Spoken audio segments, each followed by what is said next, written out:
Hello, and welcome to Sobercast. We provide AA speaker meetings and workshops in a podcast format.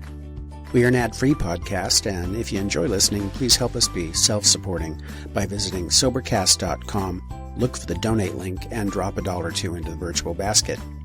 Also, if you're a member of NA or have friends that are, please tell them about our other podcast, NAPOD. NAPOD features NA speakers and workshops in the same format as Sobercast. We upload a new speaker every day, and it's easy to subscribe by searching for NAPOD, N-A-P-O-D, all one word, on any podcast player app, or go to napod.xyz if you'd like to listen online. Hope you enjoy the podcast and have a great day.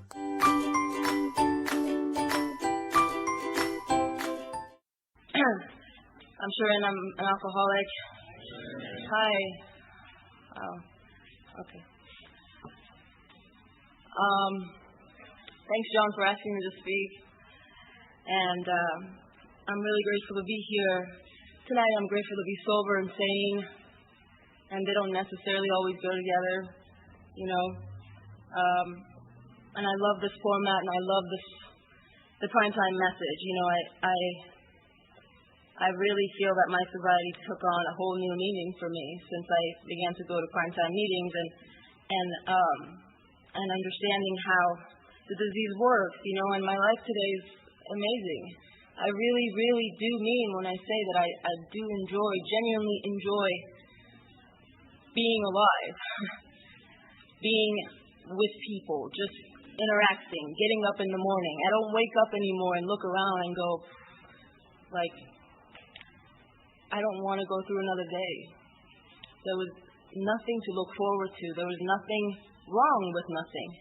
I just had no interest. I had no desire to go out into the world and be with people. I had no desire to, because I didn't know how to live. You know, I didn't know how to live. I didn't know how to interact with people. I didn't know how to just show up and say hello and, you know, be a part of. I didn't know how to be a worker among workers. I didn't know some of these basic human concepts that I feel like I really had to learn.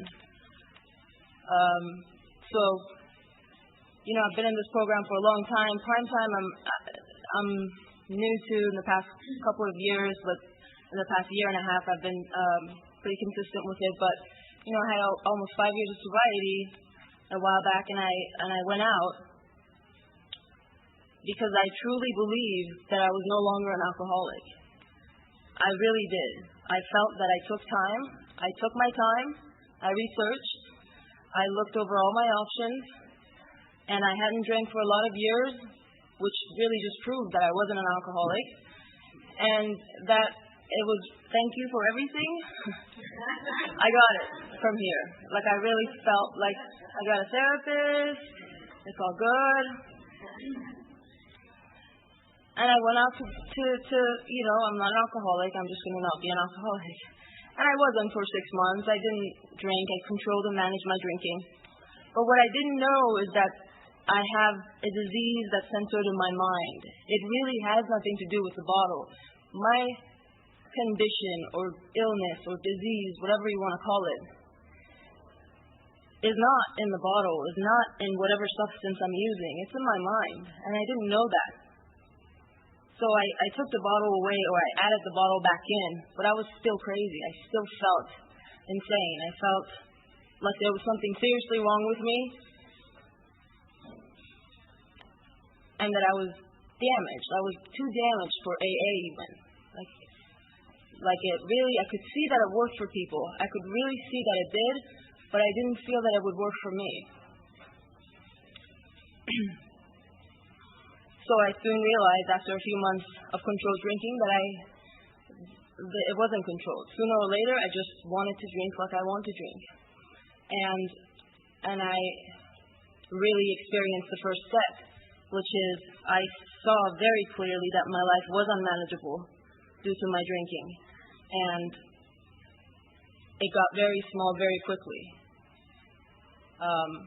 So I came to primetime, and when I came here, I really hit an emotional bottom before. You know, I had my job, I had my life, everything looked fine from the outside, but I really felt like this darkness this absolute hopelessness in a way that I had never experienced before. And it's even worse because I could drink, but I knew that wouldn't even help. That wouldn't even do anything. And that's really bad when I don't want to be alive, drunk or sober. So I went to a Saturday night meeting over in the valley, and I heard a speaker. I don't know who it was, but I remember it got my attention. I remember just looking up, and this person was literally describing my mind, like exactly. And he was talking about alcoholism, ego, and self. And he was talking about how this disease manifests itself in the day that he's in. How his mind tells him to do things and he does it. How his mind speaks to him with great authority. And I heard that. I began to hear, and I was surprised that they rarely ever really mentioned what it was like. You know, they didn't talk about their drinking phases and this and that and that. It was rarely ever mentioned. I love this format because you get straight to the point. You start to talk about the solution right away. And my solution today is the power greater than me. This power that I call God. You can call it whatever you want. But this power has really come to my life and changed everything for me. You know, I've always believed in God, but I never really knew how to interact with. I didn't know that I could have a personal relationship with this power at all times. I thought that I go to church every Sunday, and that's it as far as God goes for me. But in prime time, I was taught to build a personal relationship with this power in the day that I'm in the moment that I'm in, all day long. And so I began to talk to this power as if it was a person sitting next to me. If I was nervous, I would say, can you please just walk in with me? I'm scared. I don't know what's going to happen. Can you please just be with my mind? Can you help me not identify with my mind? Can you just keep me safe enough so I don't fall for it again? You know, I would talk to this power all the time. And I began to see things change. I really felt like I felt more comfortable. I felt like I had this thing to go to now. It wasn't just AA. See, I would go to AA and I would go to fellowship and I would go, but at some point in the day, I would be alone and I would have to go home alone. And I was real afraid. I was really scared. I was scared at the meeting thinking about having to be home alone after. Like my big thing is that I don't want to be alone. I don't want to be alone. Whether that's a roommate or a friend or whatever. But when I began to build this relationship with this power, I didn't feel alone anymore. I felt that this God was always here. As I look back in my life, I can see that this power was always here. You know, I kept saying, God willing this and God willing that. God is always willing. I was the one that needed to be willing. You know, so I began to recognize the presence of this power, something that's bigger than me, and something that's bigger than AA as a whole. And I asked for help because I knew that I cannot do this alone. I knew that only an act of providence, you know, would relieve this from me. I really did. So I began to read and write and do everything as I was told. Talk to this power. You know, one of my favorite steps in the 12 and 12 talks about, it says that I had to accept my devastating weakness and all its consequences. See, at first I did accept my devastating weakness. I really did. I accepted that I cannot drink because when I drink, things happen. Life really goes to hell, basically. When I drink, things go wrong. So I'm going to stop drinking and life should be good, right? Because if I have a drinking problem, I take the drink away and there goes the problem. But I really started to go crazy when I got sober. And I didn't understand why until I began to work the steps. So my devastating weakness really is not necessarily the bottle, it's my mind, it's my thought life that's devastating. And it has consequences. It really does. And so my thought life is distorted, it's just not normal. The way I think is not normal. The way I see people is not normal. You know, I'm always in a state of discomfort. Everything bothers me. Literally. Traffic upsets me. He upsets me. She upsets me. Work upsets me. Everything upsets me. And I don't know that I'm upset. I just think that this is how it is. I think that this is life, and you just gotta hustle through it.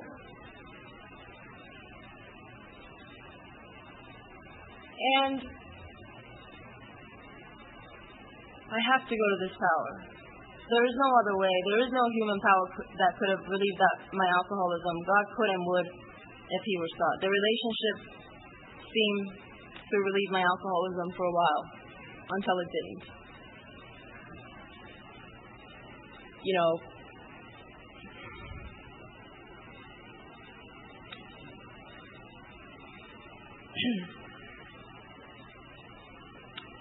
I keep coming back to AA and to meetings because I feel that there's a message here that goes beyond not drinking.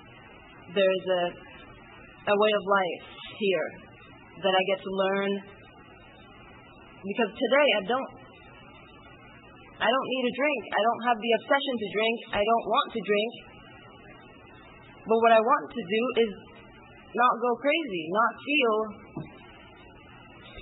like I just want to fit in, and I just want to be one among many, and I don't know how to do that on my own.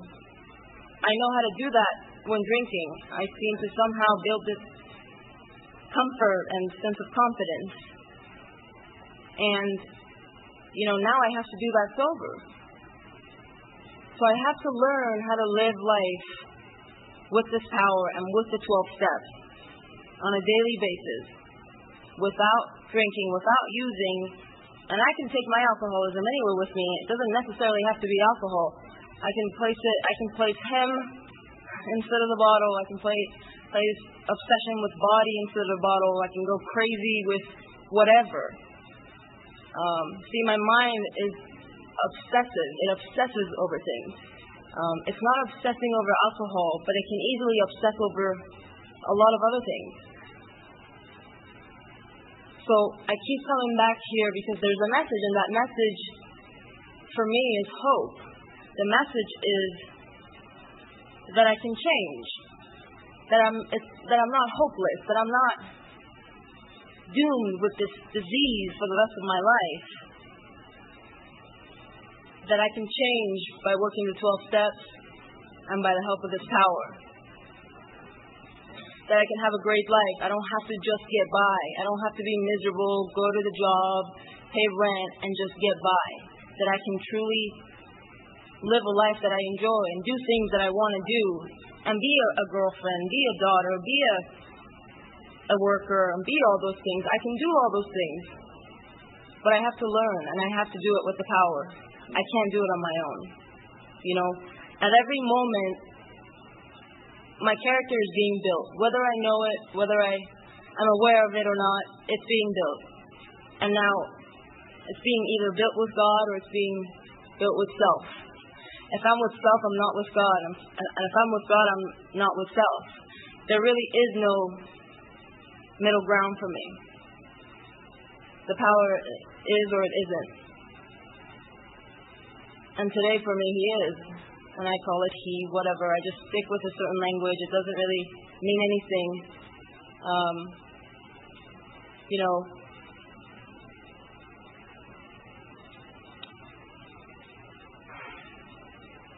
in the morning, as soon as I wake up, there's like a couple seconds where it's just calm. It's quiet. Like my mind hasn't woken up yet to remind me of all my problems, just yet. And I lose it right away. It lasts about 4 seconds usually. And that's on a good day. And it's gone. And again, I look around, and nothing satisfies me, regardless of where I'm living, what I'm looking at, what I'm driving, whatever. It's not fair because I'm not getting what I should be getting, what I really deserve. Because so-and-so is getting it, and I'm not. So I'm constantly in a state of misery because I feel that something is lacking. Something is always missing. And until I get to it, I can't be happy. See, I'll be in the present moment until as soon as I get to what I want, as soon as I graduate, as soon as I get the job, as soon as whatever, then I'll start to be in the moment. Then I'll start applying these steps. But I got work to do right now. Like, I'll just push it to the side because I got things to do. And then I'll come to the moment. And I get to that thing, whatever it is, and it gets me happy for a little while, whatever, maybe a week, maybe a month. But sooner or later, I'm back to where I started, which is there's something missing, and I don't know what it is. What I do know is that it's not, I don't have it here. I don't know what I'm missing, but I'm missing something. So I'm constantly running towards things. I gotta get this, I gotta get that.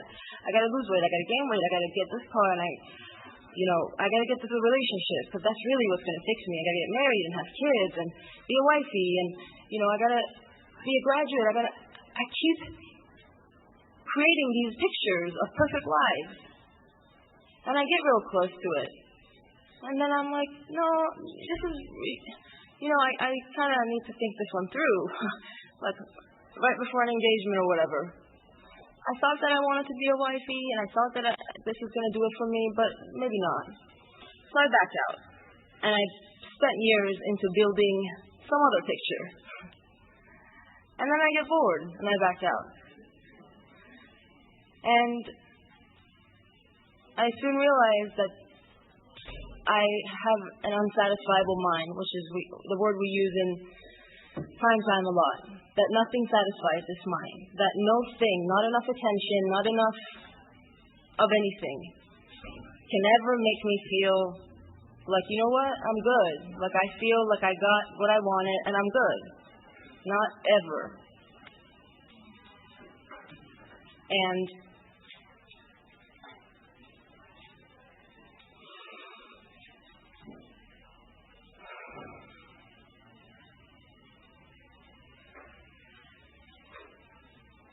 so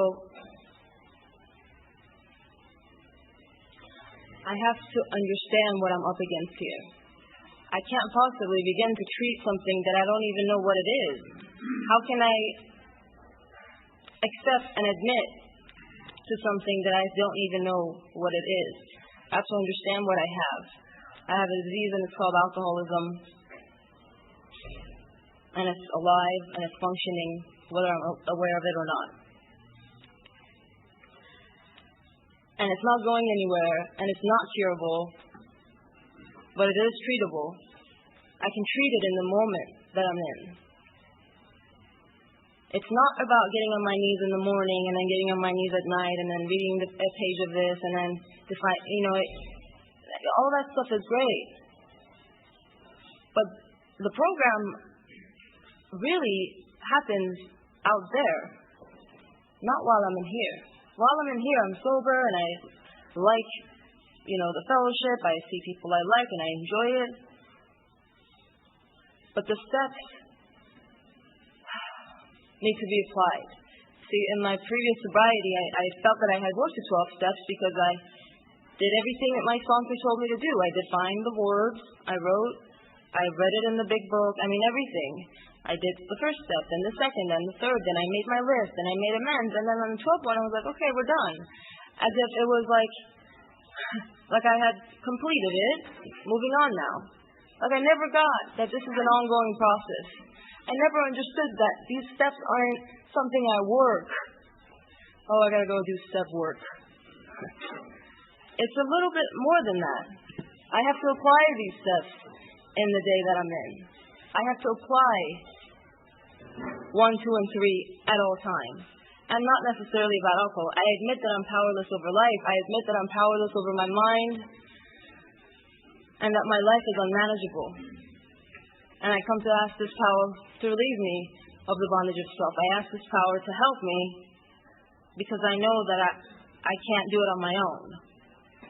I know that this mind is very powerful. It's very powerful. See, because I mean well, but I don't do well. I really do mean well. I really do mean every single time. When I said that I didn't want to drink again, when I said that I genuinely wanted something else, I was done.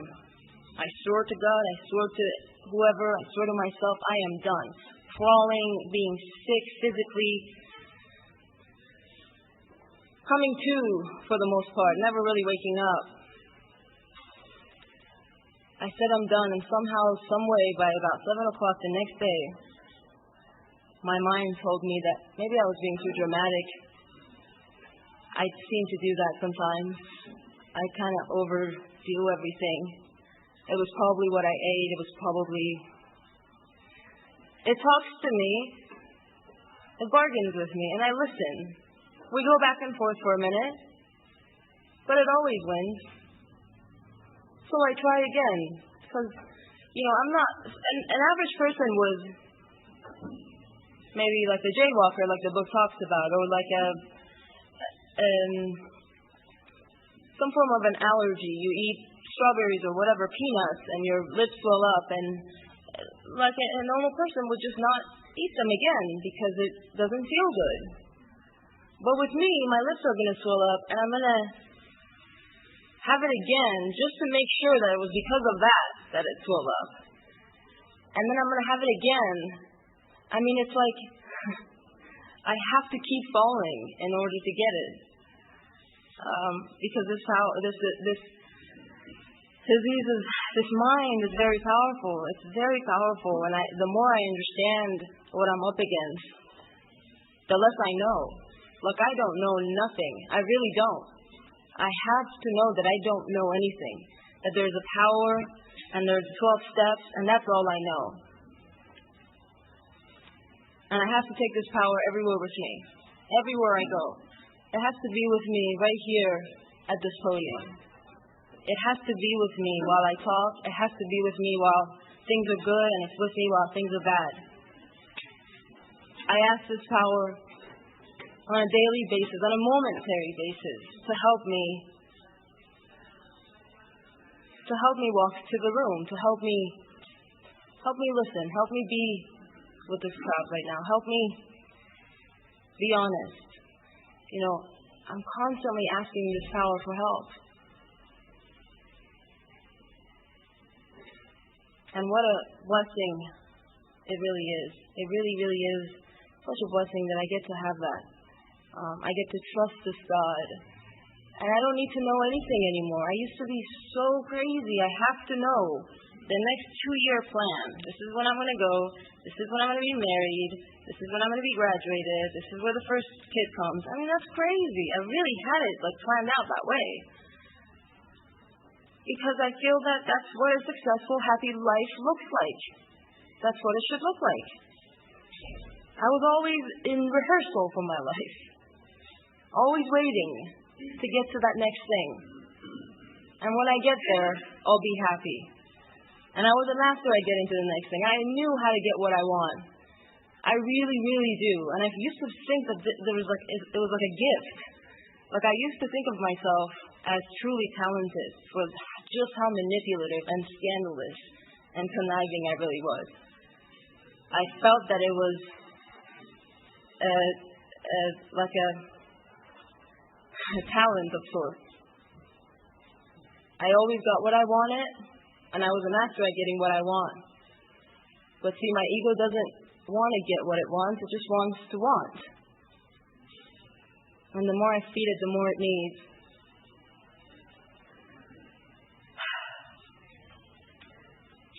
So through the 12 steps, I begin to have a life, and I begin to live this life without having to know everything that happens. I trust this power. I trust that it has my best interest at heart. I trust that whatever whatever it put in front of me, I follow. I don't need to know what's going to happen a year from now, tomorrow, whatever. I trust. I'm okay with not knowing. I mean, it's really that simple. I'm okay with not knowing today. I don't have to know, and I don't have to be in fear of what if. I get to be curious of what it could be, rather than in fear. And I think my time is up, so I'm going to stop here. So thank you. It is now time for the 7th tradition, and the treasurer will pass the basket. Please give as generously as possible. If you have a court card, please put it in the basket so we can sign it. The podium is now open for sharing and/or questions. Who would like to begin?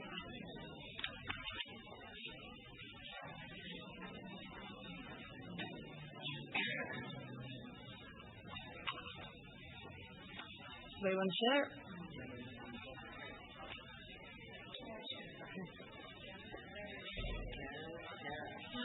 Thanks, God.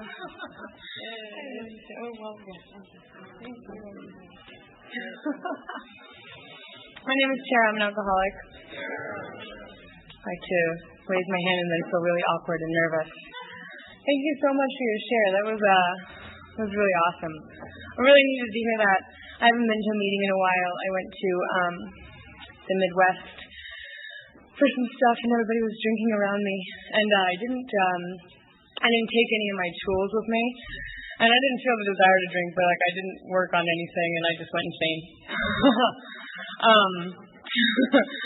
And then I wonder why I go insane, and I can't fix it, and I immediately forget this message. So I need to keep hearing it, and I really liked what you had to say, because I really related to it. Like, for me, what I relate to the most was how frustrating it is to wake up every day and feel like everything is against me. Like, when you said, I just have to get through the day, it shouldn't be like that. And I know it shouldn't, life should not be like that. Like, I have problems at work, I have problems at home, I have problems with my friends, and it's like, the more I listen to this message, it's like, it is a way of life here. I'm learning a new way of life. Like, it doesn't have to be a struggle. Like, not everything is personal.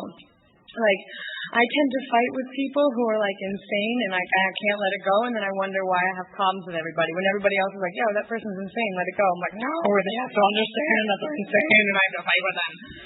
And then I take it home with me, and then I go nuts. And then I come here, and I'm like, oh, that's right. There's a power that can help me, and I do this every Thursday, and Friday morning I'm good, but I'm nuts again. And so, but for some reason, when you were speaking tonight, I really heard it, I guess because I really needed it. I was like, I just don't want to, this last week when I wasn't using my tools, I'll get really well in here. I don't know if it's correct. And I'll do all the work, and then I'll think I'm okay, and then as soon as I stop, I get in so much pain. I wake up every day, and I don't want to go to work, and I don't understand why this is happening to me, and I don't want to be present. And then I wake up a couple months later, and I've wasted my life. I just never want to be where I am. And I feel like I've been like that for so many years. I'm just waiting for that one day where I'm like, when am I going to be okay? When can I just be okay now?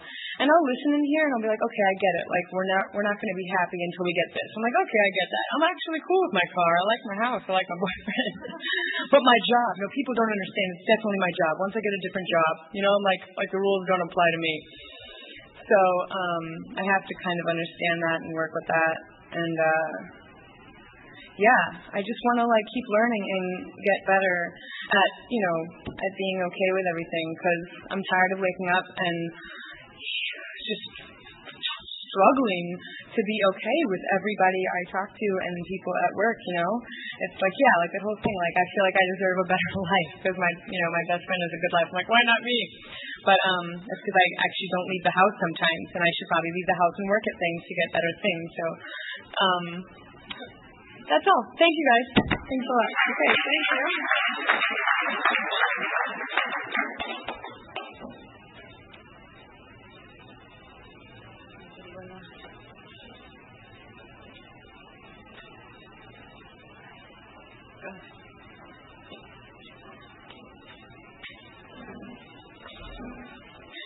Hi, everybody. Alana, alcoholic. Thank you so much for your message. It was, I related to everything that you said also.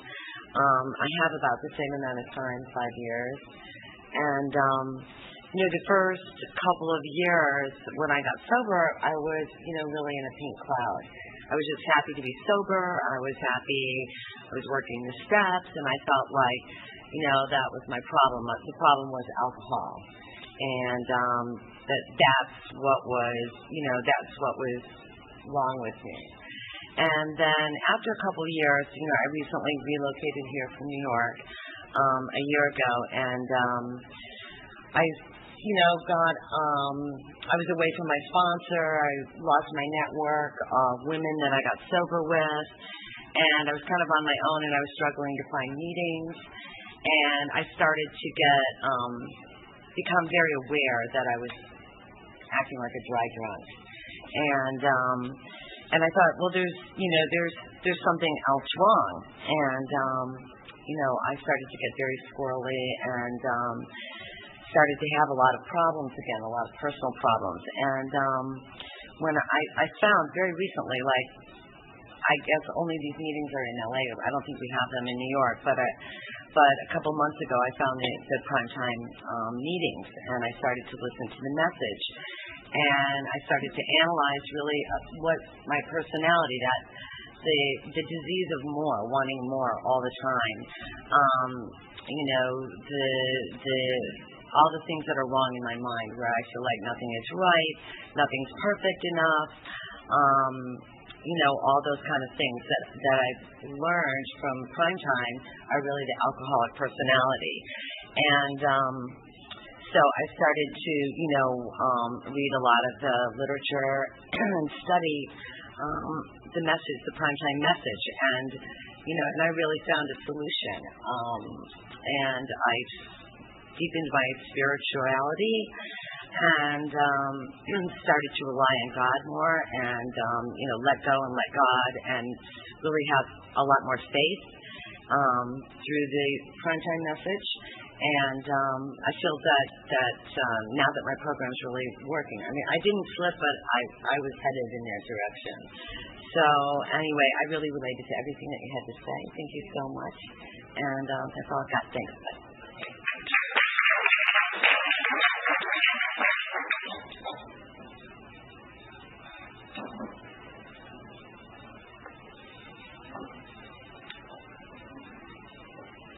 Hello everyone, my name is Dean. I have alcoholism and I have diseased thinking. My mind is not at ease, it's at dis-ease. I'm restless, irritable, and discontent, right? I'm not content, I'm like discontent. And that's why I'm the socially awkward one. I'm always, like you said, I'm overthinking it. I measure out my love. I measure out my attention.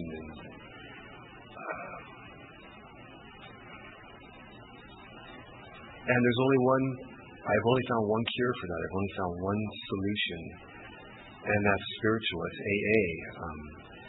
The thing that I kind of like lightened up when you remembered your first primetime meeting. I remember my first primetime meeting. I had about 10 months. It was a long time ago. And when I heard the speaker talk about how his mind functioned in the disease of alcoholism, it's like the room got brighter. I was hooked. Someone drove me to that meeting, and I just drove myself to that meeting, and another primetime meeting for 2 weeks, like religiously, and it was really, I think it's one of the only reasons I'm sober today is by going to primetime and really applying the whole 12 steps to my life and the whole big book. And we used to read chapter 5, how it works. We pray to it, pray to chapter 5. There are those among us who suffer from grave emotional and mental disorders. Mine's not ordered, it's disordered.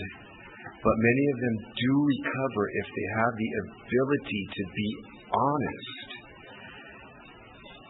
That right there, it's like it tells me honesty has something to do with my emotional disorder. And I can see that now as I'm running my things in my head. Someone we're not all well on the same day in here and out in the world, and someone who's not well is acting out, and I choose to react to that, having the skills and the tools that I do, and it's wrong. I see how, and I can even see my part in starting everything with everyone. I don't really do it so much anymore, but I used to just rebel against anything mainstream and in my appearance and dress, and just to intentionally let people know that I'm a part, and is all part of my socially awkwardness. I just heard that in a meeting again the other day, and I've been hearing that my whole sobriety. The socially awkward one. I forget which chapter it is. I'm sure something else. Oh, I got dinged. So that's it. That's it, man. Spiritual meditation. Seriously.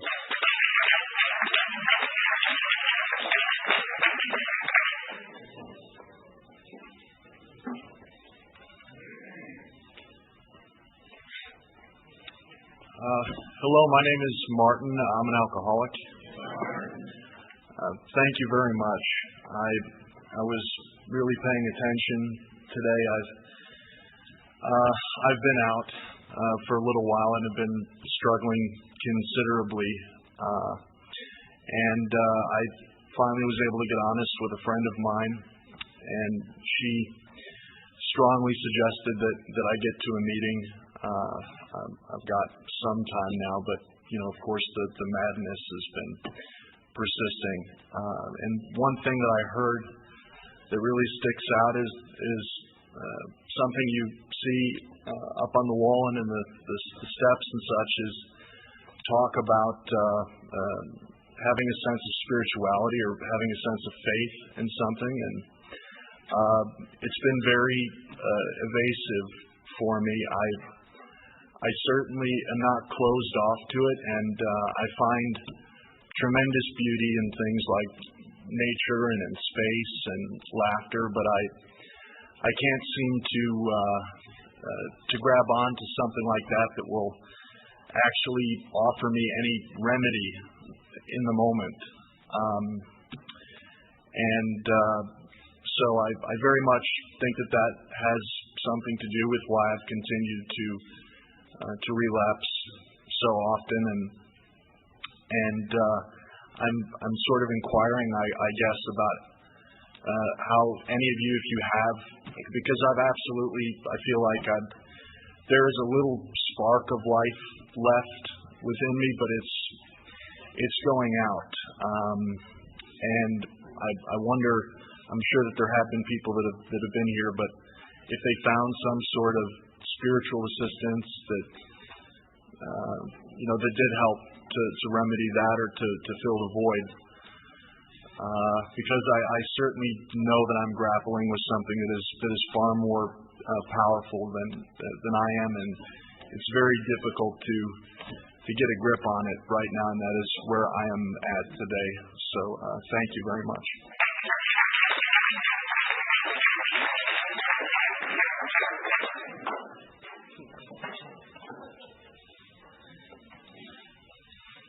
I'm Jennifer of Alcoholism.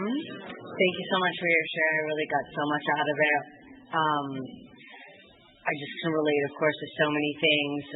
I wanted to check in because, in the past month, I've really, hit a new bottom with, which I've shared about a few times, with my anger and just trying to really figure out in the moment that I'm in how to bring God in, into those moments and learn how to pause and I've been tested a few different times, and I proceed to just continue to ignore it and lash out because I just realized that like maybe I'm just not ready to change in that area, which is really disgusting. And I do see what they say about like that you have to change everything and you have to change your behavior or else it will drive you insane and then you will want to use again.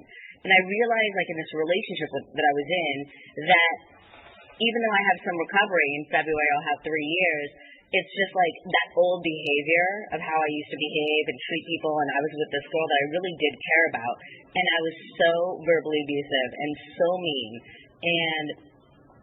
and it's just, you know, I just like want to be this other person, but there's so many years of my life that I was spent, you know, watching other learned behavior, and it's just so hard to just, you know, change it overnight, and but it's at least I can see with prime time and like with this message that I want to start to change it, and which is I guess the first step, like with drinking and drugs.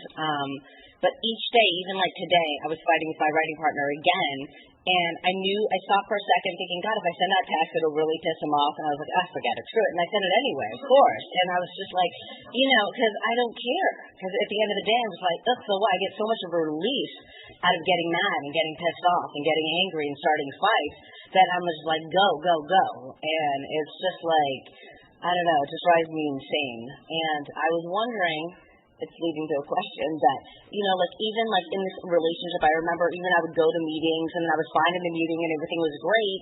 And then I would like leave and like 15 minutes later, my head would be back on because I wouldn't be like alone being able to remember to pray out loud or say, God, please be with me now, you know, please. And run down the list of things that I'm asking God to do, like, please, I don't know, fill me with your abundance, with your love, with your kindness, whatever it is, like, this that I would say.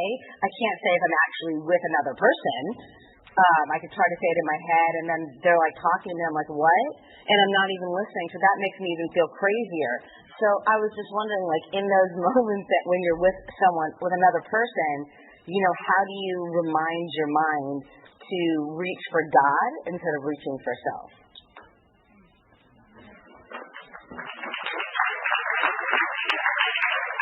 I don't know how you got this thing down here, but take it back up.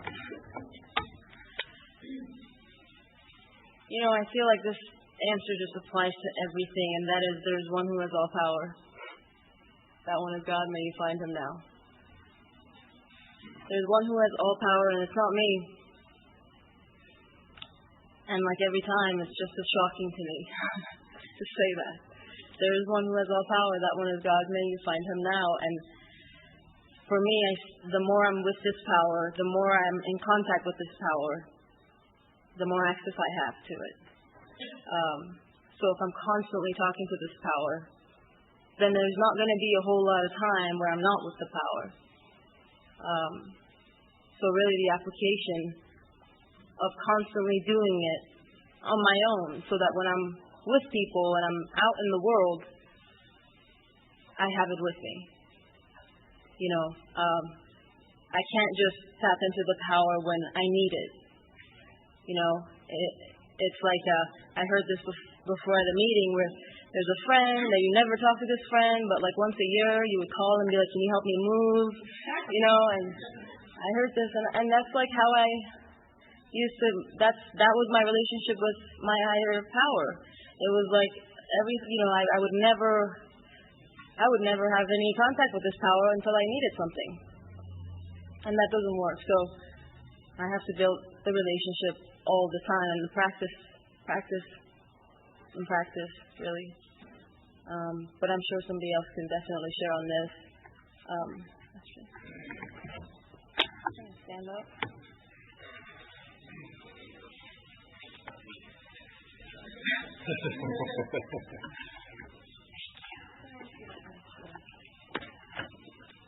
Hi, I'm Astrid. I'm an alcoholic. Hi, that was so good to hear you, Sharin, and just to watch people come in and grow up in AA.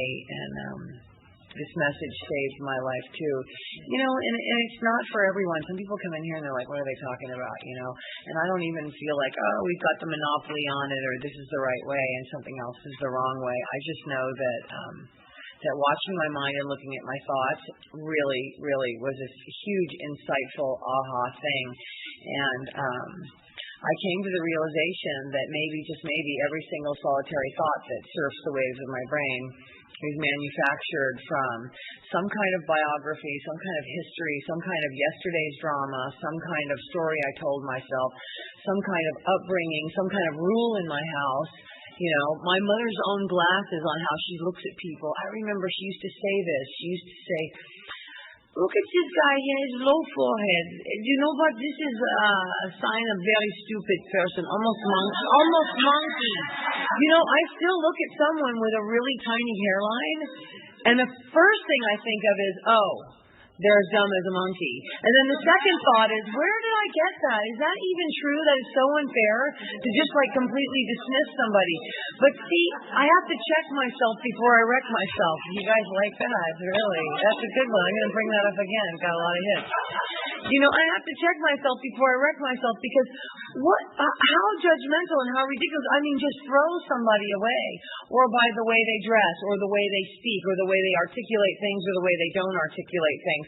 And my mind will hijack me, and it'll speak to me with great authority, and I will be alone for the rest of my life. I won't be able to have any kind of partnership with other people. And I love when Sharin said I have to have access to this power. And interacting with God gives me more access and more access and more access.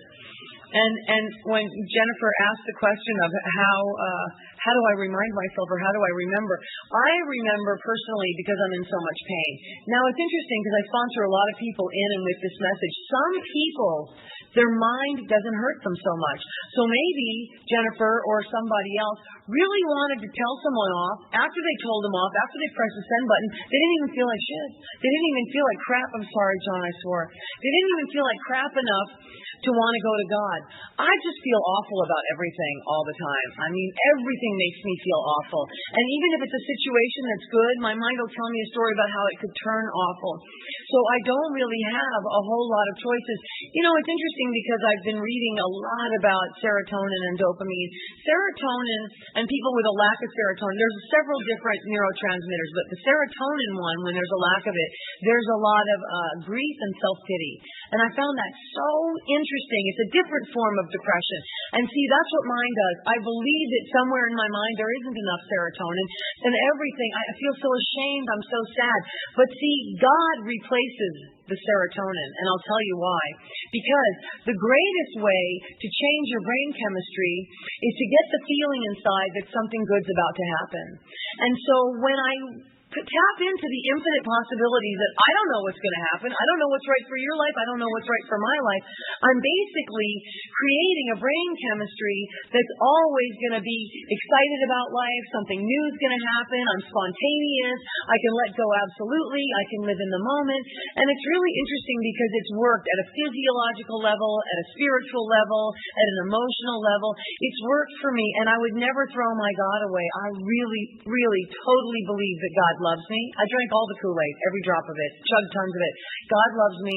God wants me to have a good life. God doesn't want me to be broke. God doesn't want me to get in fights with people. God doesn't want me to throw my life away or ever drink or use again. God wants me to wake up happy every day. And I need to align my will with that. And you know, whether it's brainwashing or spirituality or hocus pocus or AA or whatever, you know what? The other choice is so bad because there's no middle of the road for an alcoholic. You either get the bottle or blow your brains out, or you go for God. There's no just kind of getting by. Ask anybody in here that's so dry that they could start a forest fire, so dry that they could spontaneously combust, so dry that with years and years of sobriety, they hate their life, they hate their sponsees, they hate the big book, they don't go to meetings much anymore. It's disturbing. It's really disturbing. And the most disturbing thing of all is that only 2% ever take a 5-year kick. So the track record of people that are really doing this work is very small. And I want to claim my seat in Alcoholics Anonymous. This isn't a popularity contest. This isn't a place to win friends and influence people, hand out your business cards, get laid, any of that stuff. It's a place to find information, hear information like Sharin so eloquently transmitted tonight. Take that information out into the third dimensional world and apply it to my problems and get relief. And most of the time the relief is I just surrender. I don't know, I don't need to know, and I don't need to blow something up, blow somebody's face up, get into a whole twisted bunch of trouble. My life is important to me. My inside life is so freaking important to me. It's important to me. My peace is my most valuable asset. Thanks so much for letting me share.